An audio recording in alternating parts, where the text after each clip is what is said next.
अस्सलामुअलैकुम। Sports world में आपको वेलकम कहेंगे। मैं हूं हिफ्सा इम्तियाज। तो नाजरीन, HPL PSL की दो टॉप की टीमें पेशावर ज़ल्मी और मुल्तान सुल्तान्स में आज मुकाबला होगा। ज़ल्मी के इंग्लिश बैटर जेम्स वेनिस भी सिलेक्शन के लिए दस्तयाब होंगे, जबकि ज़ल्मी इवेंट की वाहिद टीम है जो अब तक नाकाबिले शिकस्त है। क्या बाबर आजम और कुशाल मेंडिस की जोड़ी आज पर खतरनाक होगी और हैदराबाद किंग्समैन जीत के रास्ते पर गामजन हो गई है और मुसलसल दूसरी कामयाबी के लिए इस्लामाबाद यूनाइटेड को 6 विकेट से हरा दिया है। ऑस्ट्रेलवी टेलीविजन ने आखिरकार साइम अयूब का बैटिंग ऑर्डर जो है वो चेंज किया है। अब वो ओपनिंग के लिए नहीं आते हैं और मुल्तान सुल्तान्स के ओनर गौहर शाह कहते हैं कि उनकी टीम लाहौर कलंदर्स से बेहतर है। एक बार फिर मुकाबला हुआ तो फर्क सब देखेंगे। कलंदर्स ने अनफिट परवेज हुसैन की जगह श्रीलंका के शरत असलंका को ले लिया है और IPL में रोहित शर्मा की बैट की चौड़ाई मुकर्ररा हद से तजावुज कर गई है, जबकि टीम मैनेजर डगआउट में मोबाइल इस्तेमाल करते पकड़ा गया है। फीफा ने ईरान के मैचेस अमेरिका से मेक्सिको मुंतकिल करने की दरख्वास्त भी मुस्तरद कर दी है, जबकि ईरान को शिरकत ना करना भी भारी पड़ सकता है। टॉपिक्स आपके सामने हैं, इन पर डिस्कशन के लिए स्टूडियो में मेरे साथ होंगे यूसुफ अंजुम, जाहिद मकसूद साहब और सलीम खालिद साहब भी हमारे साथ मौजूद हैं। आप तीनों को वेलकम करती हूँ और उम्मीद करती हूँ आप लोग खैरियत से होंगे। सलीम साहब, आपसे आगाज़ करती हूँ। सबसे पहले कहिएगा, अगर आज के मैच के हवाले से हम बात करें तो दो टॉप टीम्स जो हैं उनके दरमियान ये मैच होने जा रहा है। क्या कहेंगे, ज़ल्मी अब तक जो है वो नाकाबिले शिकस्त रही है, तो आज अपना वो ये जो इस वक्त रिकॉर्ड है बरकरार रख सकेगी? दोनों टीमों की देखें परफॉर्मेंस बहुत अच्छी है। पॉइंट्स टेबल पर एक नंबर 1 है, दूसरी टीम नंबर 2 है और दोनों का प्लस पॉइंट है इनका ज़बरदस्त ओपनिंग जो है वो साहबजादा फरहान हो, स्मिथ हो या कुशाल हो या बाबर हो, बहुत ज़बरदस्त इन लोगों की परफॉर्मेंस रही है। फिर इस तरह मुल्तान के जो सुफियान है 10 विकेटें लेकर बहुत आगे हैं। वो एक चीज़ जो हमें नज़र आ रही है वो पॉजिटिविटी है कि कुछ कर दिखाने का आज़म लिए ये लोग मैदान में उतरते हैं। एक बाबर के ऊपर भी काफ़ी क्रिटिसिज्म भी आ रहा था, लेकिन अब नज़र आ रहा है कि आहिस्ता आहिस्ता वो अपनी पुरानी फॉर्म में आ रहे हैं और ओपनर उनको पार्टनर अच्छा मिल गया है जिसकी वजह से ज़बरदस्त शराकत होती है। इस तरह अगर हम साहबजादा की बात करें अपोजिट में, तो साहबजादा पूरे इवेंट में बड़ा अच्छा परफॉर्म करते चले आए हैं। इससे पहले वर्ल्ड कप में उन्होंने पाकिस्तान की नुमाइंदगी की थी, सबसे ज़्यादा रन उन्होंने बनाए थे, यहाँ भी वो टॉप पर है। फिर स्मिथ ओके अभी तक गालिबन एक ही उनकी 50, लेकिन एक पॉजिटिव इंटेंट उनमें भी नज़र आता है। बॉलिंग का जैसे मैंने बताया आपको, उनकी बॉलिंग भी बेहतर है। तो ये इसको आप कह सकते हैं कि अब तक जो आज मेरे ख्याल है आधे मैचेस मुकम्मल हो जाएंगे आज PSL के इस वाली, तो ये जो होगा इसको आप ये कह सकते हैं कि मैच ऑफ द टूर्नामेंट है अब तक, क्योंकि दोनों तगड़ी टीमें आपस में खेलेंगी और दोनों की ज़ाहिर ये कोशिश है कि अपना आपको टॉप पर ही रखें, तो इसलिए एक दिलचस्प मुकाबले की तवक्को है। बिल्कुल, फाइनल से पहले एक फाइनल जैसी एक्साइटमेंट है। जाहिद साहब, क्या लग रहा है? और दूसरा, अगर हम ज़ल्मी की बात करें तो कुशाल मेंडिस और इसके साथ साथ बाबर आजम, इनकी जो एक पार्टनरशिप है इसने ज़ल्मी को बहुत ज़्यादा डेंजरस बना दिया है। देखिए, पिछले 2 मैचों में तो दोनों बहुत अच्छा खेले हैं और आपको याद होगा पिछले मैच में 191 की शराकत की थी, उन्होंने रिकॉर्ड भी कायम किया था। कुशाल मेंडिस बहुत अच्छा खेल रहे हैं और बाबर भी भरपूर उनका साथ दे रहे हैं यकीनी तौर पर। लेकिन अगर थोड़ा सा दिखाई देता है तो मोहम्मद हारिस जो है उनको ज़रा तवज्जो देने की ज़रूरत है, क्योंकि अभी तक जितने मैचेस हुए हैं 4 मैचेस खेले हैं। एक मैच तो बारिश की नज़र हो गया था, चारों मैच ज़ल्मी जीती जैसा आपने खुद कहा। तो मोहम्मद हारिस ने पहले मैच में 47 किए थे, उसके बाद कभी वो बड़ा स्कोर करने में कामयाब नहीं हुए थे। जब एक विकेट गिर जाती है तो यकीनी तौर पर टीम पे प्रेशर पड़ जाता है, अगर इब्तदाई ओवर्स में ही विकेट गिर जाए। ये अलग बात है कि उसके बाद बाबर ने और कुशाल मेंडिस ने टीम को बड़ा सहारा दिया। फिर पीछे ब्रेसवेल भी हैं, अब्दुल समाद अच्छा खेल रहे हैं। तो ओवरऑल जो है जेम्स वेन्स क्योंकि आ चुके हैं इंग्लिश के यहाँ पे, लेकिन बड़ा मुश्किल होगा। बज़ाहिर तो ऐसे दिखाई देता है क्योंकि रूल्स के मुताबिक अपने 4 गैर मुल्की खिलाड़ी जो है वो प्लेइंग 11 में शामिल करने होते हैं और कुशाल मेंडिस हैं, ब्रेसवेल हैं, दोनों बहुत अच्छा खेल रहे हैं। फिर 2 बॉलर्स हैं आपके पास, बांग्लादेशी शरफुल इस्लाम और नाहिद राना, तो किसकी जगह उनको डालेंगे काफ़ी मुश्किल फ़ैसला होगा कप्तान के लिए। हो सकता है क्योंकि वो सफ़र करके आए हैं कि आज का मैच ना खेल सकें, लेकिन वो एक अच्छा इजाफा है, अच्छे खिलाड़ी हैं। ज़ल्मी का मोराल पहले ही अप है। और दूसरी तरफ अगर मुल्तान सुल्तान की बात की जाए तो मुल्तान सुल्तान भरपूर फार्म में है। एक मैच हारी थी उनकी टीम जो लाहौर कलंदर्स का लाहौर में हुआ था और बारिश की वजह से उस मैच को 13 ओवर्स तक महदूद कर दिया गया होगा। आपको याद होगा फ़खर जमा के लिए वो पहला मैच था जो बाहर बैठे थे फ़खर जमा, और लाहौर कलंदर ने एक बड़ा स्कोर बनाया था जो मुल्तान सुल्तान हार गई थी। तो ओवरऑल देखा जाए तो दोनों टीमें कहना चाहिए एक मज़ा आएगा, लुत्फ़ आएगा। क्योंकि कई मैच PSL 11 के ऐसे हुए हैं जो बिल्कुल ही वन साइडेड हुए हैं। वो ना, क्योंकि इस वक्त तमाशाई मैदान में तो आते नहीं हैं स्टेडियम में, तो घरों में ज़ाहिर है जो क्रिकेट के फैंस हैं वो टीवी पर अपने मैचेस देखते हैं, उनको भरपूर लुत्फ़ उठाना चाहते हैं। अगर मैच का पहले ही अंदाज़ा हो जाए कि ये मैच एक टीम हार रही है और एक जीत रही है तो उसका मज़ा नहीं रहता। और बहुत कम मैचेस ऐसे हुए जो आखिरी ओवर तक चलें, तो तवक्को की जाती है कि उनकी दोनों टीमें जो हैं इस वक्त नंबर 1 है और नंबर 2 पे हैं, तो एक अच्छा मैच आज देखने को मिलेगा। सही। यूसुफ, हमने जेम विंस की अगर इंक्लूजन की बात करें, आपको क्या लगता है अगर वो टीम में शामिल होते हैं, वो स्क्वाड के लिए अवेलेबल हैं, तो मिडिल ऑर्डर के हवाले से हम बात करें उसको क्या उसके लिए वो हेल्पफुल साबित हो सकते हैं? इसके साथ साथ अगर हम रियल वीकनेस की बात करें, अभी हमें रियल टाइम में तो दोनों टीम्स बहुत अच्छे विनिंग कॉम्बिनेशन के साथ लग रही हैं, लेकिन अगर हम ज़ल्मी की वीकनेस के हवाले से बात करें अगेंस्ट मुल्तान, तो आपको क्या लगता है? देखिए इब्जा, आज का मैच यकीनी तौर पर बड़ा मैच है और आज के मैच में जो टास्क का किरदार होगा वो भी बहुत अहम होगा, क्योंकि नॉर्मली ये देखने में आया कि जो बाद में टीम बैटिंग कर रही है उसकी कामयाबी के ज़्यादा इम्कान नज़र आते हैं। और आज के मैच में भी यकीनी तौर पर जो टीम टॉस जीतेगी वो कोशिश करेगी कि दूसरी टीम को पहले बैटिंग करने का मौका दे। जेम विंस इससे पहले कराची किंग की तरफ से खेल चुके हैं, मुल्तान सुल्तान की नुमाइंदगी कर चुके हैं, अब पेशावर ज़ल्मी की तरफ से खेलेंगे। यकीनी तौर पर आज के मैच में उनके आने से जो पहली बहुत ज़्यादा मजबूत है उनकी बैटिंग पावर पेशावर ज़ल्मी की, उसको एडवांटेज हासिल होगा। अगर मुल्तान सुल्तान की बैटिंग की बात करें, उनके पास भी अच्छे बल्लेबाज हैं जो मैच का नक्शा पलटने की अहलियत रखते हैं। थोड़ी सी अगर मैं यहाँ पर बात करूँ पेशावर ज़ल्मी की बॉलिंग के हवाले से, तो मेरे ख्याल में मुल्तान सुल्तान को थोड़ा एज हासिल है। पेशावर ज़ल्मी की यकीनी तौर पर उसकी कामयाबियों में बैटिंग ने नुमायाँ किरदार अदा किया है।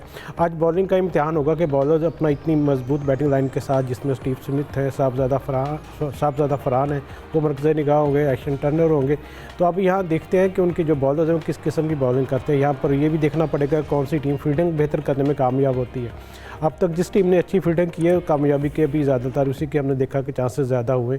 तो आज का मैच में दोनों टीमों का इम्तिहान है, यंगस्टर का भी इम्तिहान है और गैर मुल्की खिलाड़ियों का भी इम्तिहान है। तो देखते हैं कि आज का मैच किसके नाम रहता है। सही। सलीम साहब, आपसे जानना चाहूँगी, अगर हम बात करें, क्या ये कहा जा रहा है कि ज़ल्मी के जो कुछ ओवरसीज़ इस वक्त हम बात करें पेसर्स हैं, इस मैच के बाद क्या वो अनअवेलेबल हो सकते हैं? मेरे पास अभी इस हवाले से कोई स्टेडियम में ऐसी इत्तला आई नहीं है, तो क्योंकि टीमें आ चुकी हैं, थोड़ी देर में भी पता लगेगा इस हवाले से। लेकिन ज़ल्मी की जो मेन स्ट्रेंथ है वो तो उनके स्पिनर ही हैं जो सबसे ज़्यादा विकेट ले चुके हैं। और इसके अलावा आपने देखें अगर टॉप 3 जो बैटर्स हैं इस इवेंट के, उनमें से 2 उनके ही हैं, दोनों ओपनर, तीसरा साहबजादा है। तो बैटिंग तो काफ़ी स्ट्रॉन्ग है, बॉलिंग में भी ऐसा मुकाबला नज़र आ रहे हैं। यहाँ कराची में इस वक्त काफ़ी गर्म मौसम होता है दिन में, टीमें यहाँ पर अभी आ चुकी हैं और सिक्योरिटी के भी काफ़ी सख्त इंतजाम हैं। अब प्रैक्टिस गालिबन थोड़ी देर में शुरू होगी। इस वक्त साइड पे जो दूसरा स्टेडियम है वहाँ पर अमूमन जो दीगर टीमें होती हैं जिनका मैच नहीं होता वो प्रैक्टिस कर रही होती हैं। इस वक्त तो ऐसा कुछ नज़र नहीं आता, और जो ही अभी कोई इत्तला आती है इस हवाले से मैं आपको बताता हूँ। सही। ज़ुबैर नज़ीर खान भी हमारे साथ मौजूद है, उनको भी अपने प्रोग्राम में वेलकम करते हैं। ज़ुबैर, बताइएगा, आज के मैच के हवाले से बात करेंगे, मुल्तान सुल्तान्स वर्सेस पेशावर ज़ल्मी। क्या लगता है अगर हम मुल्तान सुल्तान्स के ओपनिंग की बात करें और उनके इस वक्त टॉप प्लेयर्स की बात करें, साहबज़ादा फरहान है, स्टीव स्मिथ हैं, क्या लगता है ये कॉम्बिनेशन जो है हमें काफ़ी मैच्योर नज़र आता है? ज़ल्मी को इसके मुकाबले में कैसा देखते हैं आप? जी बिल्कुल, आज मौसम कदरे बेहतर है गुज़श्ता रोज़ की नस्बत। आज ठंडी और तेज़ हवाएं चल रही हैं, जिससे जो है खिलाड़ी भी लगता है कि कदरे सुकून में हैं और इस वक्त भरपूर प्रैक्टिस कर रहे हैं। जैसा कि आपने कहा कि आज एक कांटेदार मुकाबला होगा, पहली पोजीशन और दूसरी पोजीशन के हामिल दोनों टीमें एक दूसरे को जो है पहली पोजीशन के लिए यानी कोशिश करेंगी कि जो है बरकरार रखें। तो पेशावर ज़ल्मी जो है 5 मैचेस में 4 फतवार के साथ 9 पॉइंट्स के साथ जो है मजीद 2 पॉइंट जोड़कर जो है कामयाबी हासिल करने की कोशिश करेगी। लेकिन मुल्तान सुल्तान को भी हल्का नहीं लेना चाहिए। जैसे आपने कहा कि साहबजादा फरहान जो है वो उनके लिए जो है रीढ़ की हड्डी की मानिंद है और उनकी तमाम तर उम्मीदें जो है बैटिंग में जो फरहान से होंगी। तो बज़ाहिर तो ये लगता है कि ये बड़ा कांटेदार मुकाबला होगा और कौन सी टीम जीतेगी इसका इन्हिसार जो है बैटर्स के ऊपर होगा और टॉस भी इस हवाले से बहुत अहमियत का हामिल होगा आज के लिए। जी सही। इसके साथ साथ अगर हम बात करें बॉलिंग यूनिट के हवाले से, तो शम्सी हैं, वसीम जूनियर हैं, आपको लगता है कि ये जो बॉलिंग अटैक है ये ओपोनेंट टीम के लिए कितना मुश्किल हो सकता है? देखिए, इससे पहले जो मैचेस हुए हैं कराची की कोई प्रेडिक्शन करना बहुत मुश्किल होता है कि पहले भी मैंने इससे पहले कहा था कि जो मजबूत से मजबूत कमतर टीम समझी जाती थी वो शिकस्त से हमकिनार हुई और हैदराबाद की मिसाल आपके सामने के मुसलसल 2 मैचेस वो जीती है। तो गुज़िश्ता रोज भी उनपे जो है बॉलिंग आपने देखा कि किस किस्म की बॉलिंग हुई थी। तो वो विकेट के ऊपर इन्हिसार करता है, विकेट बड़ा डिपेंड करती है कि किस तरह का बिहेव करती है। उसी के हवाले से जो लोग अगर बैटर्स ज़ाहिर है कि डोमिनेट करने की कोशिश करेंगे, इसी तरह से स्पिनर्स जो है ना वो कोशिश ये करेंगे कि जो है अपने आप को जो फॉर्म में लाएं और जो है हरी टीम को कम से कम रन पर जो है ना डे करने की कोशिश करेंगे। जी अच्छा जुबैर, जो कल मैच हुआ, हम किंग्समैन की बात करें, इस्लामाबाद यूनाइटेड के साथ जो मैच था, लग रहा है कि जैसे वेन्यू तब्दील हुआ हैदराबाद के लिए, ये वेन्यू बड़ा लकी रह रहा है और उन्होंने अपना ये जो दूसरा मैच है ये भी जीत लिया है।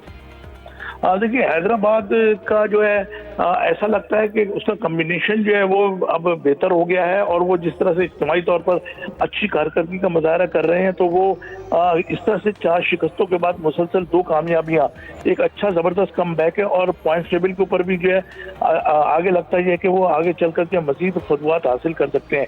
लेकिन जैसे जैसे वक्त गुजरता जाएगा मुकाबले टफ होते चले जाएंगे और टॉप 4 के लिए जो है ना मुकाबले सख्त होंगे। बाल अगर हैदराबाद की बात करें, डेफिनेटली बहुत बेहतरीन परफॉर्म किया, खास अगर उनकी कप्तान की जिस दिखाई है वो शानदार। जुबैर नज़ीर हमारे साथ कराची से मौजूद थे, बहुत शुक्रिया आपका। मैं जाहिद साहब आपकी जानिब आना चाहती हूँ। अगर हम कल के मैच की बात करें, हैदराबाद वर्सेस इस्लामाबाद यूनाइटेड, आपको लगता है इस्लामाबाद ने जो अपनी ओपोनेंट है उसको अंडर एस्टिमेट किया?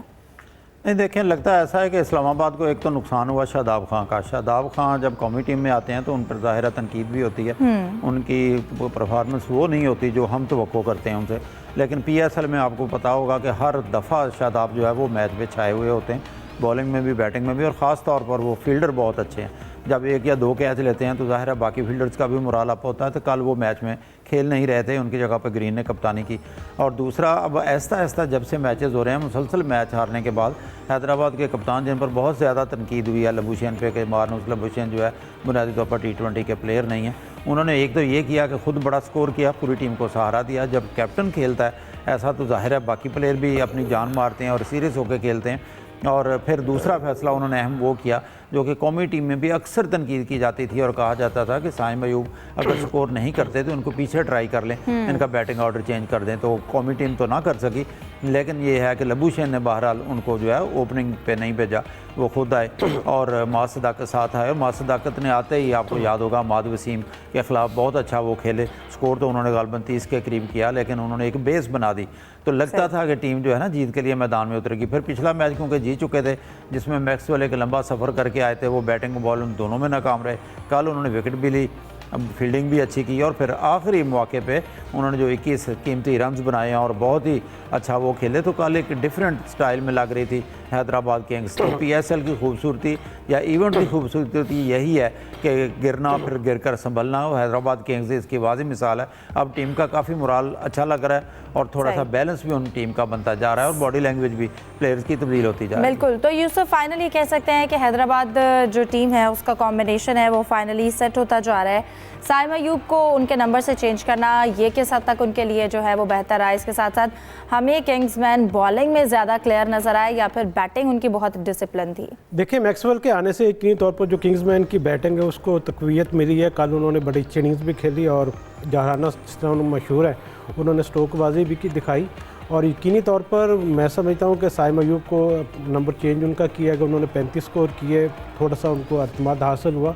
कल जिस तरह की बैटिंग हो रही थी बाद में बैटिंग करते हुए, रन चेज़ करते हुए, तो बिल्कुल आसान हदफ था जिसको सिंगल डबल करके आसानी से लिया जा सकता था। वहाँ पर लबूशेन के साथ मेरे ख्याल में जो साइम अयूब थे उनको भी ज़्यादा बेहतर ज़िम्मेदारी का मुजाहरा करना चाहिए था। 35 रन उन्होंने किए, बेहतर था कि वो चाहे 49 स्ट्रोक खेलने के एक सिंगल या डबल रन करते और अपने कप्तान का साथ देते, आउट ना होते। कल उनके एतमाद में ज़्यादा इजाफा हो सकता था इस इनिंग से, लेकिन मजमूई तौर पर अगर थोड़ी सी बेहतरी दिखाई दी है उनके बैटिंग आर्डर में तब्दीली करने से उनकी जो फॉर्म में थोड़ी सी वापस आई है। अब देखना कि अगले जो मैचेस होंगे आने वाले उनमें वो किस तरह की परफॉर्मेंस देते हैं। साइम अयूब अभी तक इतना ज़्यादा अच्छा परफॉर्म नहीं कर पाए जितने ज़्यादा उनको कीमत पर लिया गया था, और जिस तरह की परफॉर्मेंस थी वो बिल्कुल किंग्समैन के लिए किंग्स साबित नहीं हुए। अब चूँकि मैक्सवेल के आने से उनकी बैटिंग लाइन को मजबूती हुई है, तो मेरे ख्याल में आने वाले जो मैचेस होंगे इनमें किंग्समैन एक ख़तरनाक रूप में हमें दिखाई देगी। बिल्कुल। और सलीम साहब, हमें इस वक्त किंग्समैन जो है वो टोटल डिफरेंट इस वक्त फॉर्म में नज़र आ रही है, और हम चाहते भी यही हैं कि सब टीम को एटलीस्ट अपने कुछ मैचेस जो है वो जीतने चाहिए ताकि एक एक्साइटमेंट जो है वो PSL में बरकरार रहे। तो हैदराबाद एक तरह से ट्रैक पर आ गई है।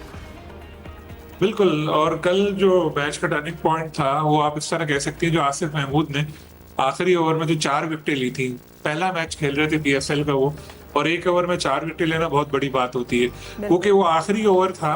तो मगर फिर भी अगर उस ओवर में 15-20 रन बन जाते तो स्कोर बढ़ जाता, तो उनके लिए चेस करने में मुश्किलात पेश आ जाती। लेकिन जब भी कोई बॉलर या कोई बैटर ऐसा कारनामा अंजाम दे तो टीम का मोराल वैसे ही अप हो जाता है। फिर एक पॉजिटिव इंटेंट तो इनके यहाँ नजर आ ही रहा था इनकी टीम में। अभी जो आखिरी 3 मैच खेले हैं, बहुत ही अलग एक किंग्समैन की टीम नजर आई है। जो सबसे पहला था वो तो आखिरी बॉल पे ये लोग हारे थे, फिर अगला जीते, फिर एक और जीते। अब जैसे आपने कहा कि पॉइंट्स टेबल पे अब नजर आ रहे हैं, तो लबुशेन का इसमें बड़ा इंपॉर्टेंट रोल है। जिस तरह वो पॉजिटिव इंटेंट के साथ आ रहे, मास के साथ 5 ओवर में 50 रन की जो शराकत बनाई थी, उससे ही मैच के स्ट्रेंथ का एक अंदाजा हो गया था। क्योंकि कल भी साइम अयूब कोई इतनी एक्स्ट्रा ऑर्डिनरी इनिंग नहीं खेल सके, लेकिन थोड़ा सा अपनी कोशिश उन्होंने जरूर की। उस्मान खान एक बार फिर उनके नाकाम हुए, लेकिन इस टीम में डेप्थ है इनकी बैटिंग में। गो के इतने मारूफ नाम हमें नजर नहीं आते, लेकिन फिर भी ये लोग कर जाते हैं। तो अब एक चीज इनकी नजर आ रही है, एक जो हमें गैर मुल्की टीमों में हम देखते हैं, एक स्टाइल नजर आता है ना कि अगर विकेटें गिर भी रही हो तो भी वो अपने जारहाना क्रिकेट नहीं छोड़ते। तो ये चीज इनकी एक टीम में पॉजिटिव नजर आ रही है, जिसकी वजह से इन लोगों की परफॉर्मेंस में अब बेहतरी है। और अगर ये सिलसिला बरकरार रहा तो आगे जाएंगे, क्योंकि ये PSL इस बार 8 टीमें आई हैं और सबको पता है कि इस दफा मुकाबले का रुझान बढ़ना चाहिए था। क्योंकि अगर इसी तरह हारती रही टीमें, ऑब्वियस रहता है कि 2 टीमें तो हार ही रही हैं, तो मजा नहीं आता। तो अच्छा है, चले एक ने तो जीतना शुरू किया, अब दूसरी रावलपिंडीज की टीम भी एक आध मैच जीते। आखिर तक ये रहेगा कौन सी टीमें अगले राउंड में पहुंचेंगी, तभी मजा है इवेंट का। पहले ही अगर ऑब्वियस हो गया कि यार ये 4 टीमें आगे आ रही हैं, तो इंटरेस्ट खत्म हो जाएगा। तो बहुत ये खुशाइन साइन है कि किंग्समैन अब अच्छा परफॉर्म कर रहा है। वो फॉर द बेस्ट पिंडीज के लिए भी, अल्लाह करे वो भी अब अच्छा खेले और मैच जीते। बिल्कुल ऐसा ही है, जैसे वन साइडेड मैच का भी उतना मज़ा नहीं आता, इसी तरह जो कैलकुलेशंस है पॉइंट्स टेबल की वो भी ज़रा एंड तक चलती रही तो ज़रा एक्साइटमेंट रहती है। जाहिद साहब, मुल्तान सुल्तान्स की अगर हम बात करें, काफ़ी अच्छी इस वक्त परफॉर्मेंस भी वो दिखा रहे हैं।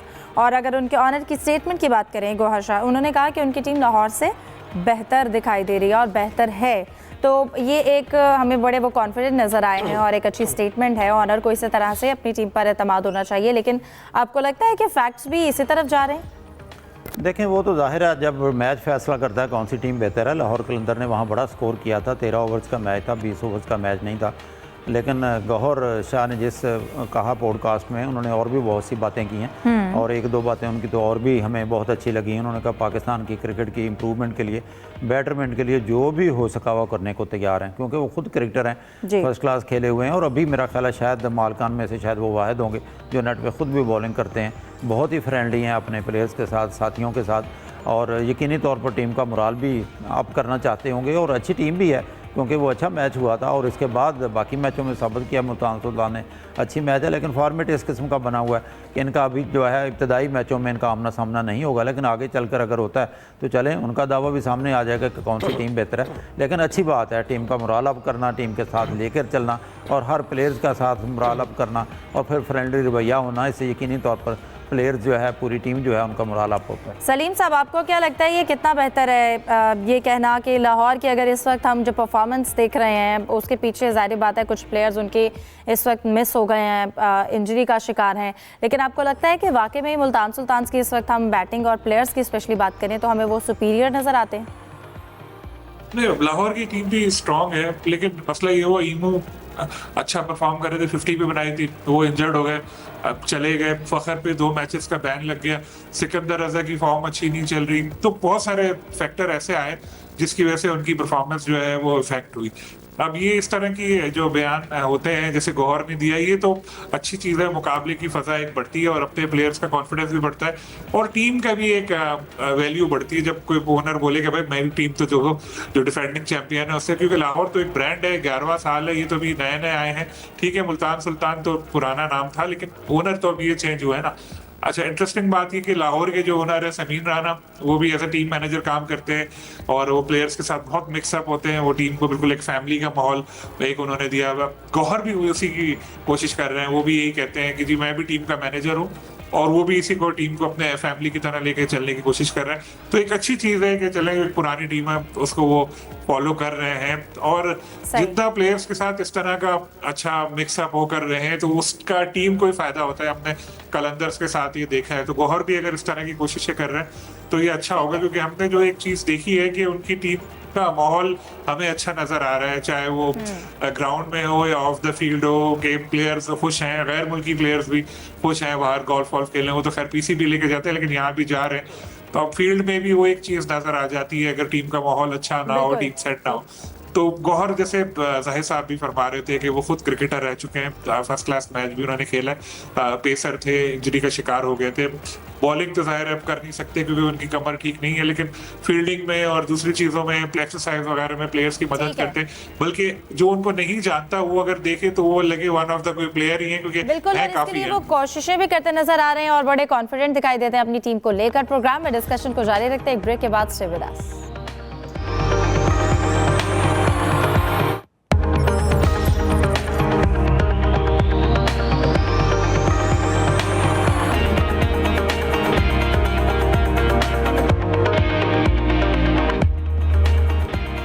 Welcome back. सलीम साहब, आईपीएल की थोड़ी कंट्रोवर्सी का अगर हम जिक्र करते हैं, रोहित शर्मा के बैट की जो विड्थ की अगर हम बात करें, अगर वो लीगल साइज से ज़्यादा थी तो फिर ये ऑन फील्ड अगर हम बात करें सिस्टम वो कैसे फेल हो गया? देखिए आईपीएल में यही होता है, जब भी कोई बैटिंग करने के लिए जा रहा होता है तो एक अंपायर होते हैं, उसको पहले रोकते हैं और उसके बैट को चेक करते हैं वो। तो इससे पहले भी एक दफा यही हुआ था, रोहित की एक वीडियो वायरल हुई थी जिसमें वो कह रहे थे क्या तू चेक कर रहा है, मेरा बैट सही है, और वो चले गए थे। फिर अभी फिर इस तरह हुआ, उनको गुस्सा आता है क्योंकि जो बड़े प्लेयर उसकी बड़ी ईगो, मैं तो इतना बड़ा प्लेयर हूँ, मेरा बैट की चेक कर रहा है, इस तरह का हुआ। वैसे आईपीएल में हो भी रहे हैं बहुत सारी ऐसे तनाजात। वो मोबाइल फोन वाला भी आपने देखा कि एक मैनेजर किस तरह बैठे थे, हाँ, और उनके बराबर में वो सूर्यवंशी भी वो मोबाइल में देख रहे थे कि देख क्या रहा है मेरा मैनेजर जो है, वो भी देख रहे थे वो भी। और आपको तो पता है इंडिया तो ये फिक्सिंग और ये जुए वगैरह का गढ़ है, क्या पता किससे बात कर रहे हैं, किसके मैसेजेस का तबादला हो रहा है। और एक दफा एक ये भी हुआ था कि एक ओनर जो है वो अपने कप्तान को डांट रहे थे और वो नजर आ रहा था, वो भी सब लोगों ने देखा। तो बहुत सारे इस तरह की आईपीएल में चीजें नजर आ रही हैं जो हमारी चीजों को तो बहुत, वो जरा सा भी कुछ हो जाए पीएसएल में उसको कर रहे होते हैं, लेकिन उनकी अपनी लीग में बड़े बड़े मसाइल हो रहे हैं जो अभी उनका मीडिया भी रिपोर्ट कर रहा है आहिस्ता आहिस्ता। सही। जाहिद साहब, क्या समझते हैं कि एक एलीट टूर्नामेंट है और इस तरह से मोबाइल यूज़ करना डगआउट में, इसके साथ साथ ये बैट की कंट्रोवर्सी, ये किस हद तक एक इवेंट को नुकसान पहुंचाती है और फिर इंडिया क्या कुछ भी कर सकता है? आपको लगता है कि इसके ऊपर प्रॉपर चेक एंड बैलेंस रखा जाएगा? देखिए आईपीएल से स्टार्ट से पहले इस दफ़ा उन्होंने दोबारा जो है ना इसको कहा था कि हम सख्ती करेंगे और बाकायदा मैदान में जब भी कोई खेलने आएगा तो गेज के साथ हम उसका साइज़ चेक करेंगे। और इसी हवाले से जब ये वानखेड़े स्टेडियम में मैच था, जब रोहित शर्मा का बैट चेक किया गया और मीडिया रिपोर्ट्स के मुताबिक जो है वो बार बार जो चेक कर रहे थे वो उस गेज के साथ उसमें पूरा बैट नहीं आ रहा था रोहित शर्मा का। उन्होंने इसी मौके पे किसी और प्लेयर का लेकर किया तो उसमें आसानी के साथ बैट गुजर गया। तो फिर तिलक वर्मा आए, उन्होंने बड़ा पूरा जोर लगा के उसमें से बैट को गुजारा। तो होना तो फिर ये चाहिए था कि उनका बैट चेंज कर देते, लेकिन क्योंकि रोहित शर्मा साहब कैप्टन है, बड़े खिलाड़ी हैं, तो उनको फिर उसी के साथ खेलने की इजाज़त भी दी गई है। जहाँ तक वो मैनेजर का तल्लक है, राजस्थान रॉयल्स के मैच थे, रॉयल चैलेंजर्स बंगलौर के साथ उनका मैच था, वो डगआउट में बैठे अपने मोबाइल के साथ खेल रहे थे, मैसेज कर रहे थे या जो भी कर रहे थे। तो वो तो बीसीसीआई ने भी कहा, जो आईपीएल की इंतज़ामिया, उन्होंने भी कहा कि ड्रेसिंग रूम में मैनेजर को इजाज़त है मोबाइल यूज़ कर सकता है, डगआउट में नहीं कर सकता। ऐसे कई तनाज़े हैं, क्योंकि बुनियादी तौर पर अगर देखा जाए कि बैट की चौड़ाई जो तकरीबन 4.24 इंच होती है और 38 इंच की लंबाई होती है नॉर्मल बैट की। तो इस हवाले से एक प्रैक्टिस भी है। और आपको याद होगा अगर कोई प्लेयर बहुत चौके छक्के लगाता है तो उस पर भी इल्ज़ाम शुरू हो जाते हैं कि हो सकता है इसका रबड़ का बैट है या इसकी ग्रिप ऐसी है। तो ये सख्तियाँ वहाँ पे हो रही हैं और बहुत से तनाज़ात जन्म ले रहे हैं, क्योंकि हमारी तवज्जो हालिया दिनों में तो अब पीएसएल पे ज़्यादा थी और फिर जंगी माहौल भी पैदा हो गया, वरना आईपीएल में बहुत कुछ हो रहा है। सही, बिल्कुल। और यूसुफ, जैसा कि आईपीएल में अगर इतना कुछ हो रहा है, इतनी कंट्रोवर्सीज, आपको लगता है कि एक प्रॉपर चेक एंड बैलेंस होना चाहिए, इस तरह का सिस्टम होना चाहिए और कुछ रिस्ट्रिक्ट करना चाहिए यहाँ पर चीज़ों को? हिफ्ज़ा होने को तो बहुत कुछ होना चाहिए, लेकिन शायद जब आईपीएल की बात आती है, इंडियन क्रिकेट बोर्ड की बात आती है, तो फिर जो आईसीसी है वो भी आंखें बंद कर लेती है। अब जिस तरह की ये हम वीडियोज़ भी दिखा रहे हैं, साथ साथ ये जिस तरह थिकनेस को चेक किया गया गेज के ज़रिए, तो मेरे ख्याल में यहाँ पर उनको इस बैट के साथ खेलने की इजाज़त ही नहीं देनी चाहिए थी, क्योंकि अगर बैट मुकर्रर उसकी थिकनेस से ज़्यादा है तो फिर आपको उसको अलाउ करने की बिल्कुल ज़रूरत नहीं थी। अब क्योंकि वो बड़ा नाम है रोहित शर्मा का, तो उसको उनको इजाज़त दी गई। और ये सवाल भी वहाँ पर उठाए जा रहे हैं कि क्या रोहित शर्मा के लिए सब कवानीन एक तरफ कर दिए जाते हैं, जबकि दूसरे खिलाड़ियों को अलग कवानीन के तहत उनको खिलाया जाता है। तो तनाज़ात के भरपूर ये इंडियन क्रिकेट लीग है, जिसको यकीनी तौर पर जो आईसीसी हुकाम है वो भी देख रहे होंगे। और एंटी करप्शन यूनिट जिस तरह उन्होंने रूमी भंडर ने वहाँ पर मोबाइल का इस्तेमाल किया, प्लेज के एरिया में जाकर वहाँ पर मोबाइल इस्तेमाल करना बिल्कुल उसकी इजाज़त नहीं होती। लेकिन ये पहली दफ़ा नहीं हुआ, हम हर दफ़ा देखते हैं कि आईपीएल में कुछ ना कुछ ऐसे तनाज़ात आते हैं जिन पर आईसीसी बिल्कुल चुप साधती है, ना उनकी तरफ से कोई स्टेटमेंट आती है, ना उनकी तरफ से बीसीसीआई की तरफ से कोई एक्शन लिया जाता है। अब चूँकि वक्ती तौर पर तो ये बहलावा दिया गया कि ठीक है हम शो का नोटिस जारी करेंगे, वो जो टीम मैनेजर थे मोबाइल इस्तेमाल करने वाले, लेकिन अभी तक कोई एक्शन उनकी तरफ से नहीं देखने को मिला। यकीनी तौर पर आईपीएल में पैसा बहुत ज़्यादा है, और जहाँ पैसा हो फिर आपको पता है कि वहाँ पर कानून को ज़्यादा उक्कत नहीं दी जाती। बिल्कुल। और यूसुफ, अगर हम फीफा की बात करें, फीफा ने ईरान के मैचेस अमेरिका से मेक्सिको मुंतकिल करने की दरख्वास्त मुस्तरद कर दी है, और यहाँ पर अगर बात की जाए कि ईरान को शिरकत ना करना वो भी उसके लिए भारी पड़ सकता है, तो आपको क्या लगता है कि अब ईरान के लिए सिचुएशन जो है वो इस लिहाज से भी कितनी मुश्किल है, और फिर एक जो खेल है वो पॉलिटिक्स की वजह से बहुत हद तक बुरी तरह मुतासर हो रहे हैं? देखिए, फ़ीफ़ा को मेरे ख्याल में खेल में सियासत बिल्कुल नहीं लानी चाहिए। अगर जायज़ उनका मुतालबा था ईरान का कि उनकी जो टीम है वहाँ पर जाकर वो ख़ुद को गैर महफूज समझते हैं, वो अमरीकी सदर भी ये बयान दे चुके हैं ईरान के हवाले से कि उनके खिलाड़ी हो सकता कि यहाँ पर महफूज ना हो। तो ऐसी सूरत हाल में जब आपको पता कि दोनों ममालिक के दरमियान सूरत हाल इतनी अच्छी नहीं है, कशीदगी चल रही है, तो उस वक्त ईरान टीम का मुतालबा ठीक था कि उनके जो मैचेज़ हैं मेक्सिको में उनको मुंतकिल कर दिया जाए, लेकिन ना जाने क्यों फ़ीफ़ा हो सकता है कि ज़ेर साया हो, ज़ेर असर हो अपना डोनाल्ड ट्रंप के, और इन्हीं की वजह से उनके जो मैचेज़ हैं वहाँ पर उन्होंने कहा कि नहीं ठीक है जी, हम अपने जो मैचेज़ हैं ये उनकी जो दरख्वास्त उसको मुस्तरद करती है, इनको यहाँ पर ही मैचेस खेलना पड़ेंगे। ये मेरे ख्याल में ओवरऑल फुटबॉल के लिए अच्छी बात नहीं है। इस तरह का जो एक वर्ल्ड कप शुरू होने से पहले एक तनाज़ा सामने आ जाना और फीफा का इस पर अपनी यकीनी तौर पर वो इजारादारी दिखाना मेरे ख्याल में। लेकिन अगर ईरान अगर नहीं शिरकत करता तो उसके लिए क्या पेनल्टीज होंगी, कितना? बेसिकली ना, इससे पहले जब से जंग शुरू हुई है, इसराइल जंग क्या शुरू हुई है, इसराइल और अमेरिका ने हमला किया ईरान पे, तब से ये खबरें सामने आ रही थी कि ईरान शिरकत नहीं करेगा। उन्होंने डिमांड भी की कि मैचेस मुंतकिल कर दिया जाए, लेकिन हालिया तौर पर अभी हालिया दिनों में मैक्सिको के वज़ीर-ए-आज़म ने बयान दिया कि जी हाँ, उनका मैच जो है ट्रांसफ़र नहीं किया जा रहा, क्योंकि बेसिकली 11 जून से फीफा वर्ल्ड कप शुरू हो रहा है। 3 इसके जो हैं होस्ट हैं अमेरिका है, जहाँ के 11 वेन्यूज़ हैं, 3 वेन्यूज़ मैक्सिको में हैं, 2 वेन्यूज़ इसके कनाडा में हैं। तो ये डिमांड की थी उन्होंने। ग्रुप जी में शामिल है ईरान की टीम, जिसमें न्यूजीलैंड, मिस्र और बेल्जियम की टीम में शामिल है। तीनों मैच इनके जो है ग्रुप मैचेस यहाँ पे रखे गए हैं। जहाँ तक आपने फ़ाइन का जिक्र किया, क्योंकि फ़ीफ़ा इससे पहले जो मुल्क जो है या जो टीम क्वालिफाई कर जाती है, एशिया से क्वालिफाई किया था ईरान ने, उनको भारी मुआवजा दिया जाता है, अखराजात उठाए जाते हैं ताकि आप अपनी तैयारी कर सकें, अपनी टीम को पूरी तरह से तैयार कर सकें। अगर तो 1 माह के से पहले ईरान जो है, क्योंकि ईरान अभी तक खामोश है, ये ताज़ा जो बताया गया कि वो उनके मैच ट्रांसफ़र नहीं किया जाए, ईरान की तरफ से कोई बयान नहीं आया टीम भेजेंगे या नहीं भेजेंगे। लेकिन अगर ईरान 1 माह से पहले भेजता है तो कम से कम $3 लाख जो है उन पर फ़ाइन हो सकता है। और अगर 1 माह के 30 दिनों के अंदर जाकर फिर इनकार करेंगे कि हम टीम नहीं भेज सकते, तो कम से कम $5.5 लाख का उन पर जुर्माना किया जाएगा। तो यकीनी तौर पर ईरान की जो फुटबॉल फेडरेशन है वो भी बहुत कुछ सोच समझ कर ये फैसला करेगी। और जैसा यूसुफ ने पहले जिक्र किया था, डोनाल्ड ट्रंप तो ये भी कह सके एक किस्म का अदम एतमाद का इजहार कर दिया था कि हम सिक्योरिटी जो है इनकी, उनका कहने का मकसद था कि अपने रिस्क पे अगर ईरानी टीम आती है तो वो यहाँ पे आ सकती है। बिल्कुल अपने रिस्क पर आती है। प्रोग्राम को क्लोज करने से पहले सलीम साहब आपकी जानिब आते हैं, और आज मैच होने जा रहा है, यकीनन ये एक बड़ा एक्साइटेड मैच है मुल्तान सुल्तान्स और ज़ल्मी के दरमियान। इसको डिस्कस करते हैं। अगर आज मुल्तान सुल्तान्स जीत जाती है पेशावर ज़ल्मी से, तो फिर उसे फेवरेट डिक्लेयर कर देना चाहिए टाइटल के लिए?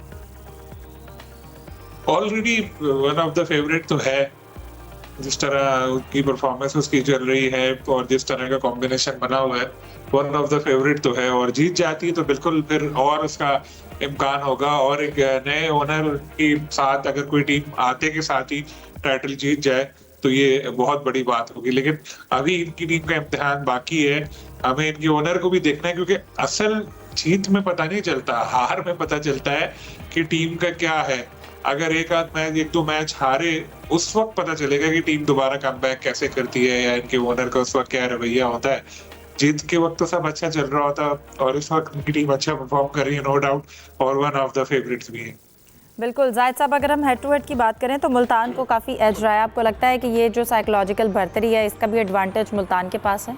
देखिए, हेड टू हेड तो पुरानी टीम में थी ना, अब मुल्तान तो वो टीम नहीं है। उस वक्त आपको याद होगा रिजवान इसके कैप्टन होते थे।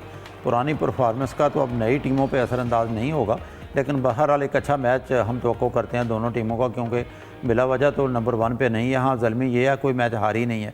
एक मैच बारिश की नज़र हो गया था, जब हम पहले जिक्र कर चुके हैं इस्लामाबाद से, जबकि मुल्तान जो है 13 ओवर्स वाला मैच हारी थी। लेकिन दोनों बराबर की टीमें हैं, और मैं तवक्को करता हूँ कि आज एक अच्छा मैच जो है फैंस को भी और हमें भी देखने को सही यूसुफ। और अगर हम आज पिच की बात करें, जैसे जुबैर ने भी बताया था कि आज वहाँ पर मौसम कदरे बेहतर है, तो क्या लगता है, जो कि एक एक्सपेक्टेशन थी कराची के पिचेस से कि वहाँ पर एक बैटिंग फ्रेंडली पिचेस होती है, बैटिंग पैराडाइज होती है, वहाँ पर इस तरह के हाई स्कोरिंग मैच होने चाहिए, टॉस कितना अहमियत रखता है और टारगेट कितना होना चाहिए? देखिए, मेरे ख्याल में जो टीम टॉस जीतेगी पहले बॉलिंग को तरजीह देगी, बाद में चेज़ करने वाली टीमें वहाँ पर ज़्यादा कामयाब रही हैं। जहाँ तक पिचेस की बात है, तो पिचेस हमने 2 किस्म की वहाँ पर देखी है। लो स्कोरिंग पिच भी देखी है हमने, हाई स्कोरिंग पिच भी वहाँ पर देखने को मिली है। ये डिपेंड करता है कि जो टीम की प्लानिंग है, पावर प्ले उनका कैसा जाता है। अगर इब्तदाई उनका कोई बल्लेबाज आउट हो जाता टीम का, तो फिर उनके लिए 150 प्लस से ज़्यादा स्कोर करना मुश्किल हो जाता है। तो अगर आज जो भी टीम जो पहले खेलेगी, वो पूरी कोशिश करेगी कि 200 तक जाए, ताकि बाद में बैटिंग करने वाली टीम को ज़्यादा मुश्किल का सामना करना पड़े। और जो यकीनी तौर पर जो पहले बॉलिंग करेगी, वो उसकी यही कोशिश होगी कि 150 से ज़्यादा दूसरी टीम को ना किया जाए। तो आज पॉइंट्स टेबल पर जो टॉप 2 टीम्स हैं और काफ़ी स्ट्रॉन्ग नजर आती हैं, पेशावर ज़ल्मी, मुल्तान सुल्तान्स, दोनों का मैच होगा शाम 7 बजे। प्रोग्राम को वाइंड अप करते हैं। आप तीनों का बहुत शुक्रिया, दीजिए इजाज़त, अल्लाह हाफ़िज़।